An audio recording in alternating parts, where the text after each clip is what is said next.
बच्चों, आज हम यू और आर की पहचान करेंगे। तो इन डक्स को हम यू की जगह पर प्लेस करेंगे और कुछ डक्स को हम आर की जगह पर।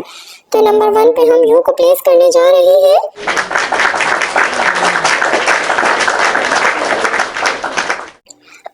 अब ऐसे ही हम सारे आर और सारे यू वाले डक्स को फिल कर देंगे और फिल करने के बाद हम सब बच्चे मिलकर क्लैपिंग करेंगे।